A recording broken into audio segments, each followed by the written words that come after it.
Hello and welcome back to Solid. My name is Jake. Thank you guys very much for joining me today, Friday, June 7th, just about 2:30 p.m. And we got a bird's eye preview. I'm coming to you a little bit earlier than I'd like to. I'd like to try to get this out tonight. Record it tonight after they do like the actives and inactives for the Battlehawks and the Brahmas. But I got a place to be tonight, so can't do it. Doing it now, running with a lack of information. I guess is probably the best way to put that. But we're gonna do our best for this bird's eye preview that we got coming up. The Battlehawks are playing the San Antonio Brahmas in St. Louis for the XFL Conference Championship on Sunday at 6 p.m. I think it's getting aired on Fox, which is a bummer because those aren't as fun as the ESPN broadcast when we do get to go back and watch that. Yesterday I did a thing on how the Brahmas could beat the Battlehawks. This bird's eye preview is going to kind of be the flip side of that, kind of what you guys want to hear. Talking about ways that the Battlehawks could better emulate their offense to be what it was like when they played San Antonio in Week 3. In that game, the Battlehawks beat the Brahmas 31-24, and that was with a healthier against a healthier San Antonio team in San Antonio. Not that really matters. But it's the same defense, but they were able to put up 31 points instead of 13 points like they did in Week 10. The number one kind of spot that I think is the best place to start with this. Obviously, this game is going to go through A.J. McCarron, and the fact that he's like hurt still is a bummer. But one thing that A.J. did we have faith in AJ's ability to throw the ball. Okay, we have faith in that. We have relatively good faith in his ability to like read and make the right decisions. Although, like I said in the recop, I believe it was, or the reaction, he was kind of he ignored Kamari Averett when Kamari Averett was wide open when he took a shot to Hakeem Butler, and he ignored Hakeem Butler when he took a shot to Wayne Gallman. So there is room to grow there, or not grow, but just be better. But kind of when I went back and I rewatched that Week 3 game, and that was the game. I remember having this feeling watching it. That was the game where I was like, AJ can use his legs. AJ can use his legs this year. Unfortunately, now he's hurt. But I believe that the general thought with this offense, they have to be more consistent. And the reason I know that is because they had 199 total yards in Week 10, and 111 of them came off of the big plays, the runs for over 10 yards, the passes for over 15 yards. 111 of those yards came from explosive plays and not just from moving the ball down the field. So they got to be able to be more consistent and not just solely rely on those big plays, although they still do need those. But when I'm talking about the ability to get those other yards, not the ones that aren't explosive, I think that AJ's legs are going to have to come in handy here, which is unfortunate because I don't know if he necessarily has the capability to do that. We saw that in Week 10. It was a third down, I believe, and the Brahmas dropped 8 and brought 3, and nobody was open. There was a pretty good chunk of room right in front of AJ, but he didn't take it. In turning something from a 3rd and 6 or a 3rd and 8, whatever the hell it was, into a 4th and 3, a 4th and 2. Anthony Becht will say that he's going to be aggressive and go for something like that, but it's just if we can get this offense to put themselves in that kind of a position and make the call be Anthony Becht's rather than there not having to be a choice at all. It's like getting Delta. No, that's a bad. I was gonna say it's like getting Delta 16 in blackjack, and the dealer you're like, man, I hope that I hope that the dealer has a bus card, and then they have a 17. You're like, well, I guess I have to hit on the 16 anyway. That was a bad reference. But you guys get what I mean. To be able to put the onus on Anthony Becht rather than this offense just being like, well, I guess we are going to punt the ball no matter what. And I think that A.J. McCarron using his legs is going to be a big part of that. Well, not a big part, but it could be a helpful piece. We've seen what running quarterbacks can do to teams on third downs, specifically against us. And knowing that A.J. does or did have that capability earlier, I mean, it's playoffs now. Hopefully AJ can grit through it and kind of take advantage of that when those situations are going to be there. On the same note, he's got to be smart because we know that the San Antonio team is going after him. There was last week he was running out of bounds and Teez Tabor, I think it was a corner or safety from defensive back from the Brahmas, hit him in the legs. And then AJ was talking to this guy after the game. He's like, "Yo, you're too good of a player for that. Don't play dirty." Somebody interviewed Teez Tabor later on in the week, and he said, "Yeah, I'm not going to mince words. I'm not going to pull words. I'm trying to inflict physical harm on him." So AJ, yes, I think using your legs going to be helpful if you can. But damn it, be smart. And I think he's a 33-year-old guy whose family's going to be in the crowd. Hopefully he doesn't make his children watch him get bashed. That would be bad. We just had that with Dustin Poirier last weekend. His daughter watched him just get the shit kicked out of him for 25 minutes. So that's kind of a thing with AJ. Again, I believe that he'll be able to throw the ball well. But I think because of AJ's kind of injury there, and that is related to the wide receivers, a good place to go probably actually would be wide receivers now that I mentioned it. But I'm going to go to the running game. Jacob Sailors is going to need to have himself a game. So in week 3, when the Battlehawks played San Antonio in week 3, this was Jacob Sailors' kind of coming out game. He had 7 carries, just 7 carries, but he got 62 yards on those 7 carries. He had some really big runs. And going back and watching it, I realized that those big runs come from creativity on defense. It was at that game, actually, Jake Sutherland got the call of the week that game because he was doing some really good blocking for Jake Sutherland, which I understand that maybe my brain's dumb. Jacob Sutherland, yes. Anyway, I'm not going to confuse myself. Jake Sutherland was blocking really well for Jacob Sailors. And in week 10, they didn't get creative with the running game. Like this was the there was one play. It was one of Jacob Sailors, like a 25-yard run. They motioned Jake Sutherland into the backfield to be like a fullback, and then he acted like a fullback and ran in front of Jake Sailors and sprung a hole wide open for him, and he gets 25 yards off it. It was awesome. It was sick. It was great. There's another one where he motions behind the where he's in motion as the ball is snapped behind the line of scrimmage, and he seals the edge. And Jake Sailors gets a 16-yard run. It's that kind of creativity in the running game that really kind of sprung things forward for him, and that was helping them be really successful. We didn't get any of that in week 10. We saw a lot of these bullshit just running straight into the teeth of the San Antonio defense, and it's good defense, and they played good, and they stopped these runs. Although that being said, in that game, there was actually the Jake Sutherland big catch, like 12, 16-yard catch, whatever it was. It was that same play that they did in week 3, where they motioned Jake Sutherland to be a fullback, and he looked like he was going to be a fullback and block for Jake Sailors, but then he just went out and caught a big pass. So we can see that there is this kind of sequencing that's going on with this offense throughout the season. And this is one thing that I mentioned earlier this week, is that this is a very particular situation. Normally when you're talking about sequencing with plays, you're talking like, okay, they do this one play, this one formation. Let's see how they use that later on in the game. If they ever go back to this, do a wrinkle off of this or something. This is a very unique situation because we're playing the same team twice in a row, and one game matters more. One game is win or lose and go home. So maybe they have an opportunity for that sequencing in order, instead of it being a 60-minute game, it being a 120-minute game. Does that make sense? I feel like that makes sense.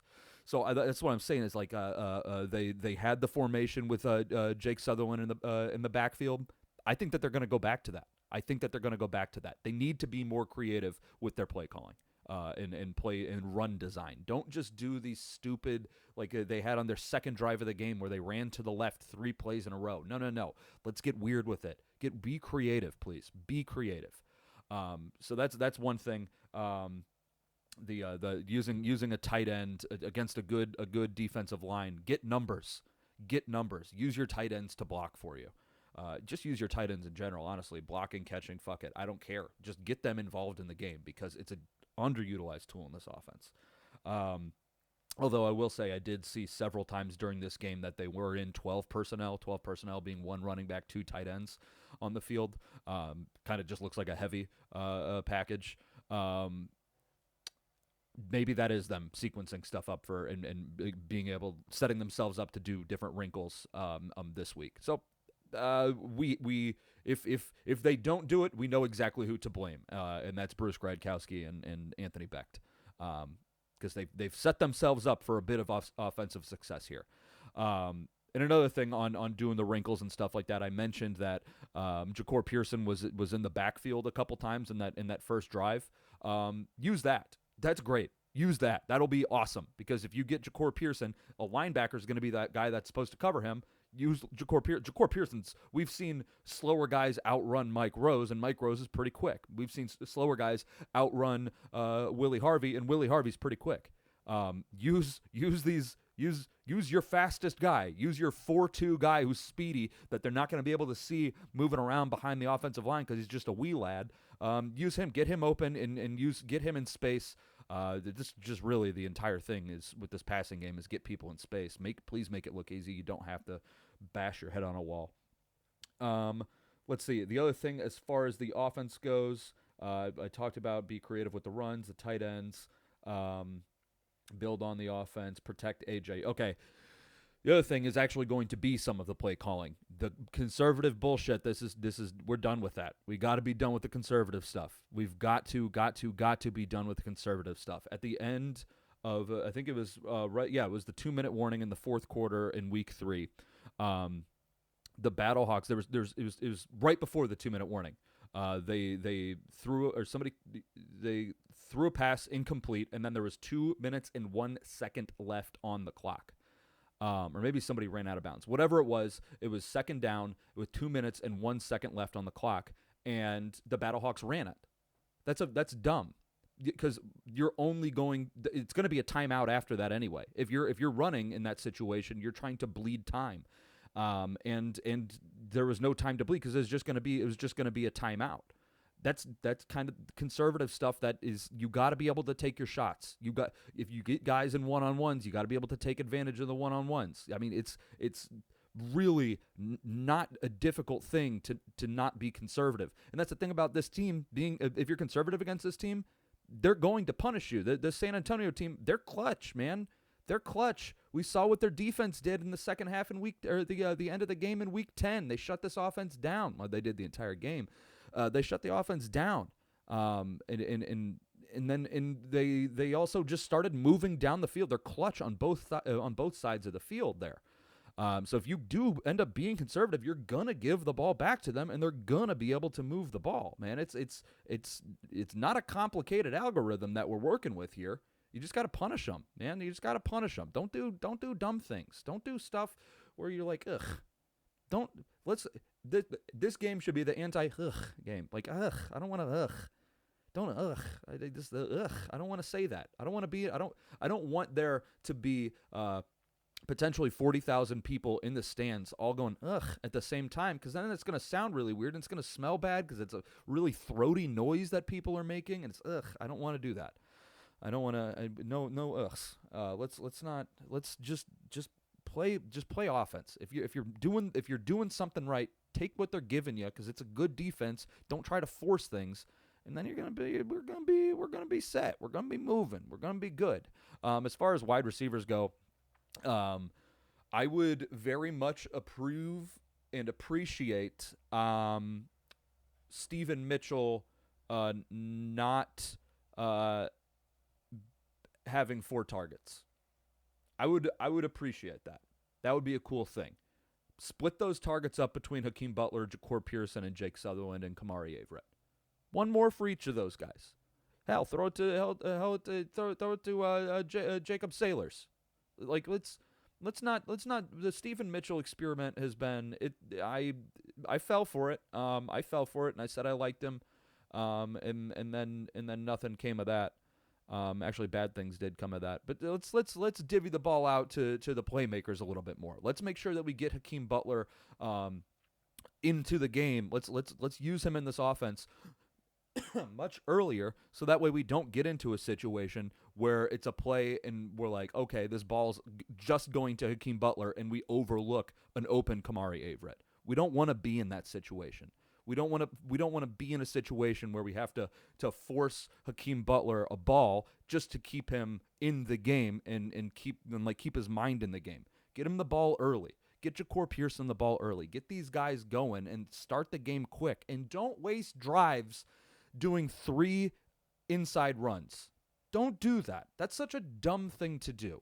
Again, be creative with the ball. Sequence, build off of what you've done, and get your playmakers in early. It's such a simple. I say these things, and I'm like, this is such a low level analysis of what's happening, but they're doing things that are the exact opposite of this, which is mind-boggling to me. Mind-boggling to me. So as far as offense goes, and then the offensive line, you do you guys. Keep doing your thing. I'm liking it. But protect AJ. First and foremost, protect AJ, because they're going to try to tear his goddamn legs off. As far as the defense goes, one bad thing, there is one player that is out, is my guy Keelan Kennedy, the guy who had the 100-yard pick 1. He's on the IR, so that's a kick in the dick. But I don't know about Quinterio Cole. Hopefully he comes back, because we're going to need him as a safety. Ben DeLuca got activated off the IR last week. I'm very curious to see how this Donnie Abraham and whoever the defensive backs coach is, if they say Cam Kelly's been a man possessed lately, let's keep him in. He's a pick machine. Or if they say Ben DeLuca is that much better, even though he's coming off of an injury. I'm curious to see what they end up doing with safety there. Tim Harris is going to get picked on by Javontre Kirkland. That's got to be their number one read right now is Jontre Kirkland, not Javonte. Jontre Kirkland. He had 7 catches for 127 yards and a touchdown last week. Can't allow that kind of a thing to happen. And a lot of these were 50-50 balls between Tim Harris and Jontre Kirkland. Tim Harris is, law of averages, if you want to stay positive about it, if it's a 50-50 ball with Tim Harris having good coverage on him, at some point he's got to not come down with the ball. Kirkland's got to not come down with the ball. If you want to be positive, that's the way to do it. But I would like to see him get bracketed a little bit, get some guys, make Quentin Dormandy, who I think Quentin Dormandy will be their QB. Make Quentin Dormandy, whoever the QB is, make them throw difficult balls. That would be a good thing. So the situation with San Antonio's quarterback room right now, Chase Garbers is hurt. It is his same wrist that he hurt before. But per Wade Phillips, he didn't break it this time. So it's not as bad as it was before. But it's not his throwing hand. Maybe he'll play. But obviously we want Quentin Dormandy, who's thrown I think 5 touchdown passes and 9 interceptions. Got to capitalize on the missed balls too. When Quentin Dormandy came in week 10, came in off the bench in week 10. He threw some really bad, really interceptable balls. Got to make sure that you come down with those things. God, if they can punish that defense when they do throw the ball, buddy, it'll be a beautiful sight to see. That dome will be rocking. I'm not on cocaine. My nose just itches. In case you're wondering and watching this, I trimmed my mustache, and I think I got some nose hairs up there. So yeah, that's as far as the defensive backs go. The linebackers are going to have a tough time of things because the Brahmas are going to have John Lovett back. John Lovett is easily their better running back. They have 3 good ones, but John Lovett is the better one. In week 3, every time they had, let's see if I can just pull this up. In week 3, they were 3 for 4 on 4th down conversions. Because they kept getting in situations where it was like 4th and 2, 4th and 1, really short ones, and then they just handed the ball off to John Lovett, and he would get 3 yards. So he's going to be a problem. Linebackers are going to have to play stout. Deep, but that also comes in with the defensive line. Now, the defensive line is very much different than that, like what we saw and how much success that they had in week 10. Really got to emulate that. In week 3, when the Brahmas put up 24 points, is because, like I mentioned earlier this week, they had a couple really long drives that they scored on. The defense at that point, defensive line specifically, was really thin. Had 2 guys out, I believe, is Austin Faliu. I know Pita Tamoipenu didn't play in that game, and there was one other interior defensive lineman, maybe that went out during that game or was already inactive, but they were really thin there, so they were tired. Make sure that this rotation on the defensive line stays strong and be just as productive as you were last week. You got to make sure that whenever you have an opportunity to get a hand on John Lovett in the backfield, make that. I mean, we saw it with Austin Faliu last week. He made a one-armed tackle. His guy barreling through a hole. Or at least to like slow him down or something like that. Make life easier for Mike Rose and Willie Harvey. The core of this defense is going to have to really play together. No missed tackles. They got a big challenge. But if you make Quentin Dormandy be the guy who has to win this game, it's going to be a much easier day at work.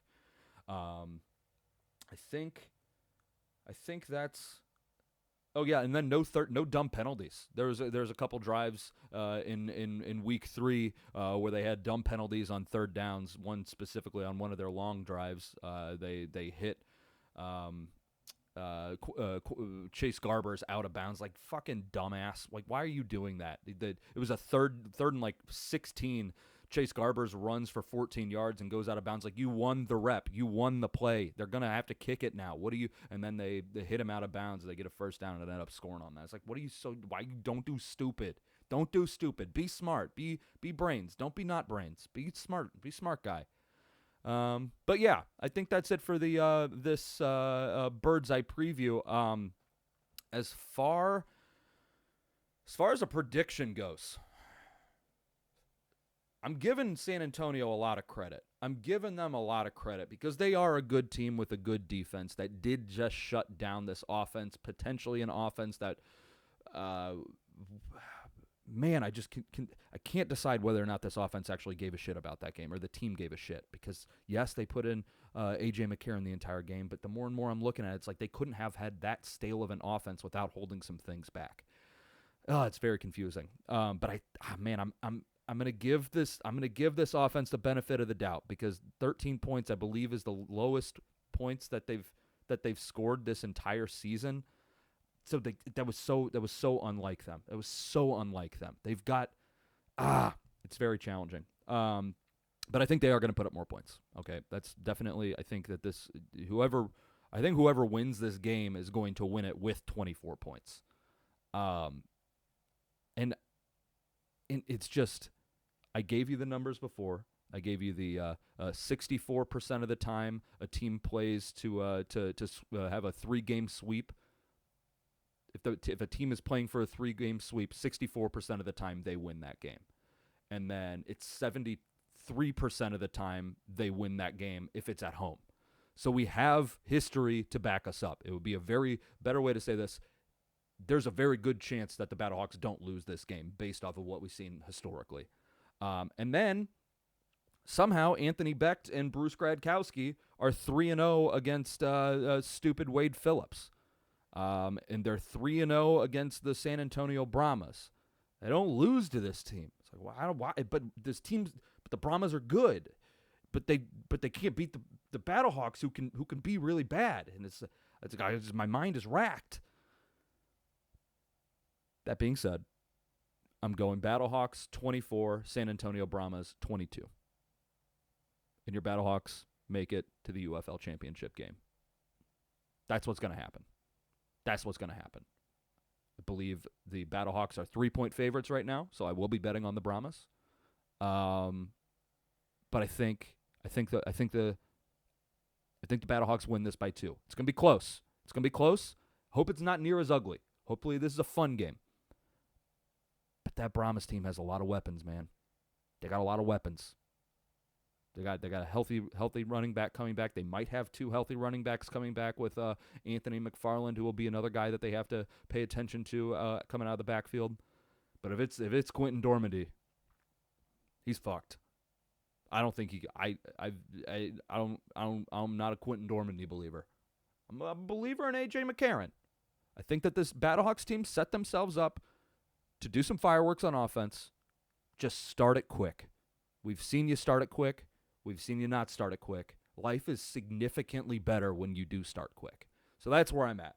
Battlehawks are going to win this game 24-22. Seal it in blood. If I had a knife on me, I'd cut my wrist and make a blood oath with you guys that that's what's going to happen. But they are going to win. So that's that.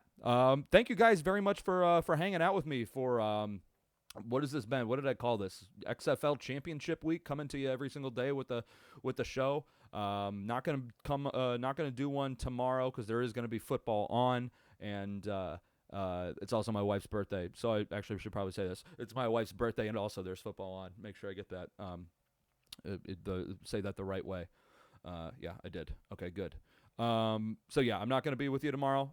But maybe I'll be with you on Sunday night. I don't know. I plan on getting kind of twisted at that game because that game's late. But I'll be back with you definitely on Monday morning, if not Sunday night. Not hopefully. I already said a blood pact, an invisible blood pact I just made with you guys. We'll be back on Monday morning with the head held high and joy in our hearts is what it's going to be after the Battlehawks beat the San Antonio Brahmas 24-22 on Sunday. Win the XFL conference. Go and do good. Make it to UFL conference championship game. That's what everybody wants. That's what we all want. Again, thank you guys very much for listening to Solid. My name is Jake. Go Battlehawks. Go Birds. Go Ironbirds. Cause the law. Literally anything that you say to anybody is going to be able to be translated to a pro Battlehawks thing. Like whenever you're walking in that stadium and you're hiding beer in like your sleeves or in your backpack or anything like that, because it's very easy to bring beer into the stadium. Message me on Twitter if you want to know our secrets, because last week we brought in 15 of the last week there was somebody at the stadium that I saw brought in 15 bottles, like the aluminum bottles, and I think that person probably could have got more, and I'd be very curious to see if he does try to push the limit and bring a full 20 into the stadium. It's gonna be, he's pretty creative and he's very handsome.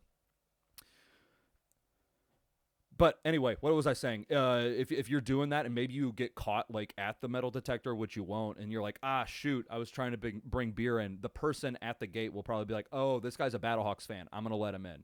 So that was my point. Anyways, I'll see you guys later. I will talk to you on Monday. Have a good weekend. There's only 3 football games left until there's no football until September. So cherish these 3 games. Cherish them. Cherish them. Football is the best sport in the world. It's the only thing that brings me joy.